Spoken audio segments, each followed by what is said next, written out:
তাহলে বিশ্বনবী সাল্লাল্লাহু আলাইহি সাল্লাম হাদিস পাকের মধ্যে বলেছেন যে ইসলামের বুনিয়াদ হলো পাঁচটা জিনিসের উপরে। কয় জিনিসের উপরে বললাম?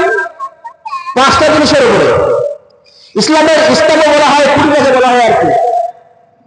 তো ইসলামের স্তম্ভ খুঁটি হলো কয় জিনিসের উপরে বললাম?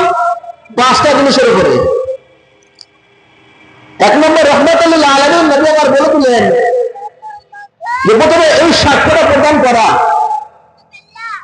শাহাদাতি আল্লাহ ইলাহা ইল্লাল্লাহ ওয়া আন্না মুহাম্মাদার রাসূলুল্লাহ।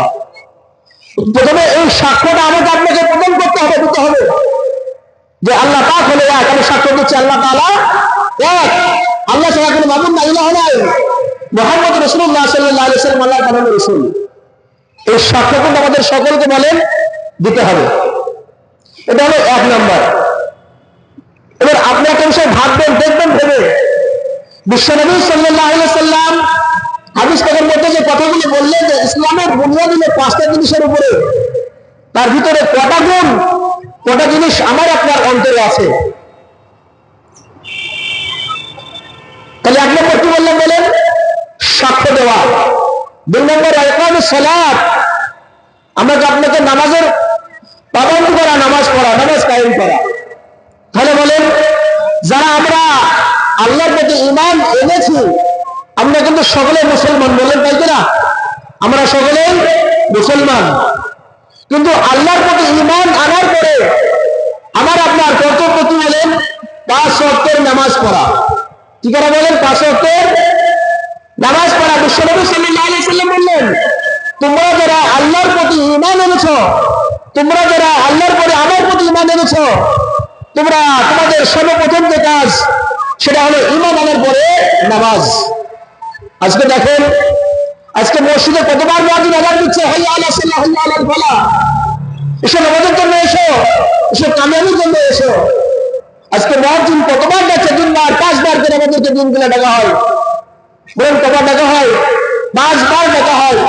আজকে আযান আমাদের কানে যায় ঠিক, কিন্তু আমাদের এতটা ঈমানের দুর্বলতা রয়েছে, আজকে আমাদের ঈমানটা এতটাই দুর্বল রয়েছে, আজকে মুয়াজ্জিন আযান দিচ্ছে হাইয়া আলাস সালাহ, হাইয়া আলাল ফালাহ, আমি আপনি মসজিদের সামনে দিয়ে চলে যাই হাঁটতে হাঁটতে। বলেন আমার আপনার ঈমানটা কতটা কমজোরি। বিশ্বনবী সাল্লাল্লাহু আলাইহি ওয়াসাল্লাম বললেন, যারা 5 ওয়াক্তের নামাজ পড়বে, যারা 5 ওয়াক্ত নামাজ পড়বে, আল্লাহ পাক রব্বুল আলামিন তাকে 5টা পুরস্কার দিবেন। কটা বলেন? 5টা পুরস্কার আল্লাহ পাক দান করবেন। তার ভিতরে একটা হলো তার রিজিকে আল্লাহ পাক কখনো অভাব রাখবেন না। বলেন, তার রিজিক আল্লাহ পাক কখনো অভাব রাখবে না। রিজিক মানে আমি আপনি কি মনে করি শুধুমাত্র খাবারটাই কি রিজিক? না, যত রকমের ভালাই রয়েছে সবগুলো নিয়ে হলো রিজিক। যদি আপনি অসুস্থ থাকেন, আপনাকে যতই খাবার দেওয়া হোক, আপনার কি খাবারটা ভালো লাগবে? বলেন, আপনার খাবার কি ভালো লাগবে? লাগবে না। তাহলে সুস্থতা হলো সবচেয়ে আল্লাহ পাকের একটা বড় নিয়ামত। তার কারণ হলো, যে ব্যক্তি অসুস্থ রয়েছে আপনি একবার তাকে কি জিজ্ঞাসা করুন সুস্থতার কতটা মূল্য। আপনি তাকে গিয়ে জিজ্ঞাসা করুন, যে ব্যক্তিটা আজকে 1 মাস ধরে হসপিটালে বেডে শুয়ে রয়েছে, সুস্থতাটা কি জিনিস আপনি তাকে জিজ্ঞাসা করুন। যার সামনে হাজারো খাবার থাকা সত্ত্বেও, যার নসিবের কপালে 2টো শুকনো রুটি ছাড়া আর কিছু নাই, আপনি সেই বান্দাকে জিজ্ঞেস করুন সুস্থতা আল্লাহ পাকের কত বড় নিয়ামত। মুসলমান বাপজিরা আমার, আল্লাহ পাক রব্বুল আলামিন আমাকে আপনাকে যে হায়াতের জিন্দেগিটা দিয়েছেন, আমাদের সকলের কর্তব্য হলো আল্লাহ পাক আমাদেরকে যে জিন্দেগিটা দিয়েছেন, কাউকে 30 বছর, কাউকে 10 বছর, কাউকে 40 বছর, কাউকে 60 বছর, কাউকে 70 বছর, এই জিন্দেগিটা যেন সবটাই আল্লাহর রাস্তায় আমরা ব্যয় করতে পারি। যখনই আমি আপনি আল্লাহর হয়ে যাব, আল্লাহ কিন্তু আমার হয়ে যাবে। হবে না? আল্লাহ হবে না। বান্দা যখন আল্লাহর দিকে একটু ধাবিত হয়, আল্লাহ পাক বান্দার দিকে কিন্তু অনেকটা মানে আগে চলে আসে। বলেন, আল্লাহ পাক শুধুমাত্র বাহানা খুঁজে আমার বান্দা কখন আমার কাছে একটু চাইবে আর আমি কখন দেবো। আপনি পৃথিবীর একজন ব্যক্তিকে দেখান যে ব্যক্তির কাছে আপনি একবার দুইবার একটা সাহায্যের জন্য হাত বাড়াবেন, আপনাকে হয়তো সে একবার লজ্জার খাতিরে দিবে, আমার ভাই এসেছে, আমার চাচা এসেছে, 10 টাকা দিয়ে সাহায্য করি।